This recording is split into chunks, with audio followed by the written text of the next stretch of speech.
Hello friends, मैं doctor अनुराग एक बार फिर से आपके सामने आया हूं डेंगू सीरीज को कंटिन्यू करते हुए एक और इम्पॉर्टेंट टॉपिक लेकर आपके सामने। आप देख रहे हो आजकल किस तरीके से डेंगू का केसेस बढ़ता ही जा रहा है, राइज पे है, इंक्रीमेंट पे है एंड साथ ही साथ मोर्टेलिटी रेट भी कितनी बढ़ गई है, इतनी सारी जानें जा रही हैं, इतनी मौतें हो रही हैं। तो आपने कभी सोचा है कि आखिर ऐसा क्यों हो रहा है? ऐसा इसलिए हो रहा है क्योंकि डेंगू का आज तक कोई स्पेसिफिक मेडिसिन नहीं बनी कि हमने वो मेडिसिन दे दिया एंड डेंगू खत्म हो जाए। फॉर एग्जाम्पल मैं आपको देता हूँ टाइफॉइड। टाइफॉइड भी तो एक बीमारी है, एक बैक्टीरियल इन्फेक्शन के वजह से होता है, बट टाइफॉइड के अगेंस्ट बहुत सारी मेडिसिन बनी है। आप अगर प्रॉपर डोजेज में, प्रॉपर ड्यूरेशन में आप देते हो तो टाइफॉइड से 100% आपकी रिकवरी हो जाती है।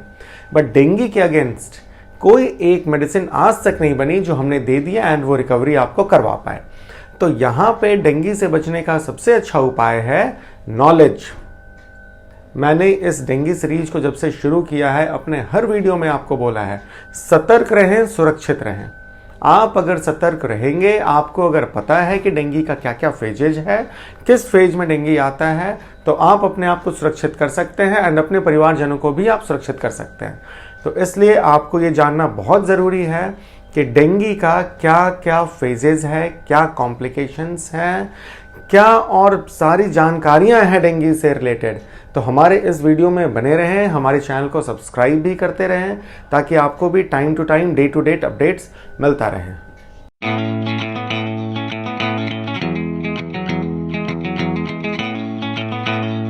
डेंगू को इन्हीं 4 फेजेस में बांटा गया है।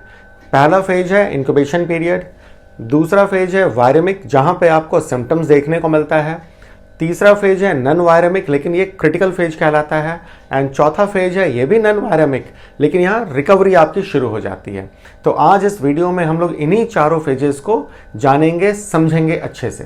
तो इंक्यूबेशन पीरियड क्या होता है? इंक्यूबेशन पीरियड में जनरली जब मच्छर ने एडीज इजिप्टाई जो कि डेंगू वायरस कैरी करता है और आपके स्किन को पेनिट्रेट करके आपके ब्लड वेसल्स में जब ये वायरस को इनोकुलेट करता है, यहाँ से लेकर जिस दिन आपने फर्स्ट सिम्टम को मैनिफेस्ट किया है, ये पीरियड कहलाता है इंक्यूबेशन पीरियड। तो ऑफ कोर्स इंक्यूबेशन पीरियड में आप एसिम्प्टोमेटिक रहते हो, यहाँ पे आपको किसी भी तरीके की सिम्टम्स या कोई साइंस यहाँ पे देखने को नहीं मिलता है।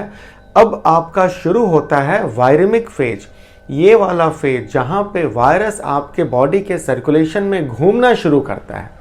जब ये सर्कुलेशन में आएगा फिर आपको सिम्टम्स नज़र आने शुरू हो जाएंगे। तो ये वायरेमिक फेज में होता है सिम्टम्स। तो क्या क्या होता है सिम्टम्स, ये आपको जानना बहुत ही ज़रूरी है। स्टार्ट करते हैं फीवर से। बुखार रहेगा, माइल्ड ग्रेड भी हो सकता है, मॉडरेट टू सीवियर ग्रेड भी होता है, एंड फीवर के साथ चिल्स भी आ सकता है, मीन्स आपकी बॉडी शिवर भी कर सकती है। हेडेक होता है इसमें। आइज़ के पीछे रेट्रो ऑर्बिटल पेन इसको बोलते हैं, ये दर्द सा महसूस होता है। बैक एक इसमें रहेगा, अपर बैक एक भी रहेगा एंड लोअर बैक एक भी इसमें होता है।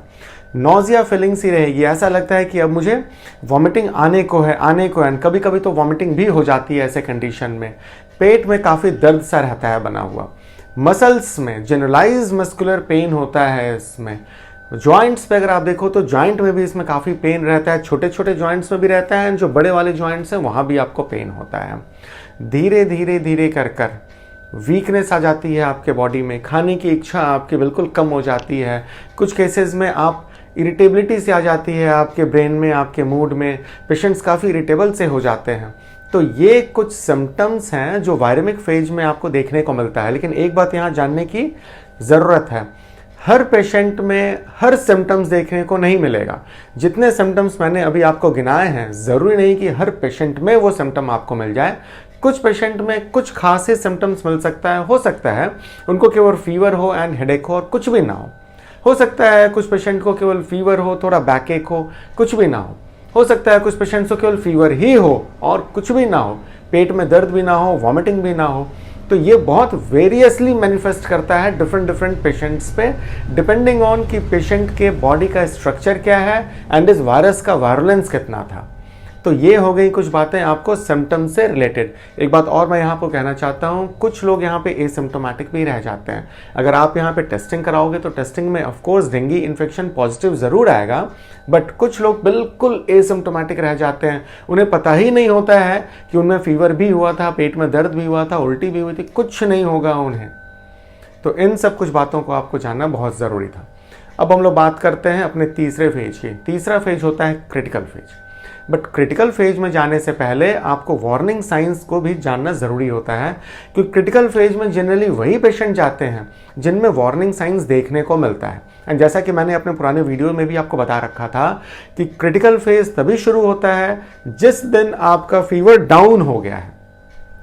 पहले ही मैंने आपको बोला था कि डेंगू में आपका फीवर अगर डाउन हो जाए तो खुशियां मनाने के लिए बाहर ना निकल जाए, क्योंकि ये आपका क्रिटिकल फेज शुरू होता है एंड 1 से 2 दिन जनरली ये रहता है। अगर इस 1 से 2 दिन में आपने अपने आप को मैनेज कर लिया, अगर कोई कॉम्प्लिकेशन नहीं हुआ तो मान कर चलें आगे भी कॉम्प्लिकेशन नहीं होगा। लेकिन इसी 1 से 2 दिन में इस क्रिटिकल फेज में अगर आपके साथ कॉम्प्लिकेशन होना होगा तो हो जाएगा। तो वार्निंग साइंस क्या क्या होता है? वार्निंग साइंस में आपको सीवियर पेन एब्डोमेन मिलता है, पेट में बहुत तेज सा दर्द रहता है एंड ऑलमोस्ट कंटिन्यूअस दर्द बना हुआ रहता है, परसिस्टेंट पेन होता है इसमें, रिपीटेड एपिसोड्स ऑफ वॉमिटिंग इसमें होती है। एक ही वॉमिटिंग नहीं, 2 बार 3 बार 4 बार। आपको कुछ खाने की इच्छा नहीं करती है, आप कुछ भी खाते हो, पानी भी इवन पीते हो तो पानी भी आप वॉमिट आउट कर देते हो।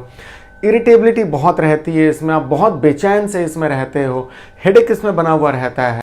धीरे धीरे धीरे कर आप देखते हो तो इसमें प्लेटलेट कम होना शुरू हो जाता है बॉडी में, आपको म्यूकोसल ब्लीड शुरू हो सकता है, एक्टिवली आप कहीं से ब्लीड कर सकते हो, जैसे नोज से ब्लीडिंग हो सकती है, गम्स मसूड़ों से ब्लीडिंग हो सकती है, आपने उल्टी किया है तो उल्टी में ब्लड आ सकता है, खांसी में भी आप देखते हो तो कफ के साथ साथ ब्लड निकलने लगता है, यूरिन में कभी ब्लड आपको दिख जाता है, जब आप मोशन कर रहे हो, स्टूल पास कर रहे हो, कभी कभी ब्लड वहाँ पे भी नज़र आता है। आपने अगर ब्लड टेस्टिंग के लिए प्रिक करवाया है निडल से तो जो प्रिकिंग साइट है वहाँ से भी आप देखते हो कि एक्सेसिव ब्लीड होना शुरू हो जाता है। तो ये कुछ साइंस हैं, वार्निंग साइंस कहते हैं। इसके अलावे आप देखो तो धीरे धीरे करके ब्लड प्रेशर भी आपका डाउन होना शुरू हो जाता है एंड बीपी डाउन होने की वजह से यूरिन आउटपुट में भी कमी हो जाती है। या तो आपका यूरिन आउटपुट बिल्कुल कम हो जाएगा, या तो जब आप यूरिन करोगे तो बिल्कुल गाढ़ा पीला सा आप यूरिन पास करते हो।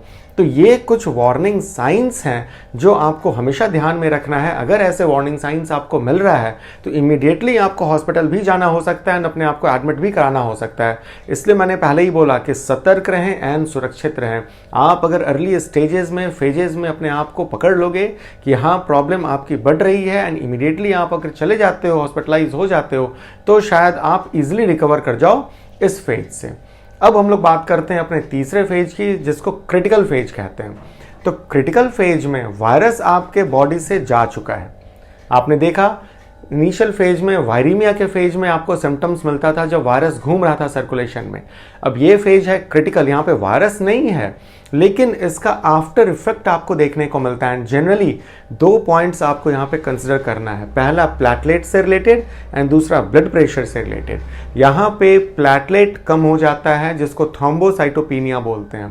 प्लेटलेट क्यों कम हो जाता है ये मैंने अपने प्रीवियस कुछ वीडियोस में भी आपको बताया है एंड आने वाले एक वीडियो में आपको मैं अच्छे से कंप्लीट अवेयर कराऊंगा कि प्लेटलेट क्यों कम हो जाता है। तो इस प्लेटलेट के कम होने को ही थ्रोम्बोसाइटोपिनिया बोलते हैं एंड इस थ्रोम्बोसाइटोपिनिया में आपको कुछ ब्लीडिंग मैनिफेस्टेशंस मिलने जा रहा है, जैसा मैंने आपको वार्निंग साइंस में भी बताया था। म्यूकोजल ब्लीड हो सकता है, एक्टिव ब्लीड हो सकता है किसी भी साइड से, यूरिन करने में, स्टूल करने में, वॉमिटिंग में हो सकता है, कफ में हो सकता है, नाक से आ सकता है। तो इन सब कुछ कॉम्प्लिकेशंस को ध्यान में रखना है। प्लस ब्लड प्रेशर को मॉनिटर करते रहना है क्योंकि इसमें ब्लड प्रेशर भी फॉल कर जाता है, आप हाइपोटेंशन की ओर चले जाते हो। पेशेंट जो भी होंगे उनको बहुत कमजोरी सी, वीकनेस सी, जैसे ही वो खड़े होंगे उनको लगेगा कि चक्कर सा आ रहा है, आंखों के सामने लगेगा अंधेरा सा छा रहा है, एक बादल सा छा गया आंखों के सामने, यूरिन आउटपुट इसमें कम हो जाता है। तो ये कुछ बातें थी क्रिटिकल फेज की एंड जनरली ये फर्स्ट 48 आवर्स में मैनिफेस्ट कर जाता है। तो ये 48 आवर्स ही आपके लिए बहुत इंपॉर्टेंट है। फीवर टूटा है तो 48 घंटे तक सतर्क रहें। अब आपका क्रिटिकल फेज अगर खत्म हो चुका है तो आप आ जाते हो रिकवरी फेज में। ऑफ कोर्स रिकवरी फेज भी नॉन वायरेमिक है, यहाँ भी वायरस आपके बॉडी में मिलने नहीं जा रहा है। ये रिकवरी फेज आपको धीरे धीरे धीरे कर जो भी प्रॉब्लम्स आपके साथ थी, हेडेक था, पेन एब्डोमेन था, फीवर था, हर चीज़ में धीरे धीरे आपकी रिकवरी शुरू हो जाती है। एंड ये फेज कुछ लोगों में ज़रा लंबा भी खींच सकता है, 10 to 14 डेज भी लग सकता है रिकवर होने में। ऐसा ना समझें कि आपकी रिकवरी शुरू हुई है तो 2 दिन के अंदर ही आप रिकवर कर जाओगे। खासकर वीकनेस एंड बॉडी एक, ये 2 चीज़ें आपकी लंबी चली जाती हैं, 10 से 14 दिन लग जाता है आपको रिकवर करने में। तो ये कुछ सारी जानकारियां थी इस डेंगू से रिलेटेड, इसके फेजेस से रिलेटेड एंड कब कब आपको सतर्क रहना है इससे रिलेटेड। अब इससे रिलेटेड कोई भी क्वेरी आपके मन में हो तो आप हमें कमेंट बॉक्स में डाल दें, आपको हर बार की तरह आंसर दे दिया जाएगा। Thank you.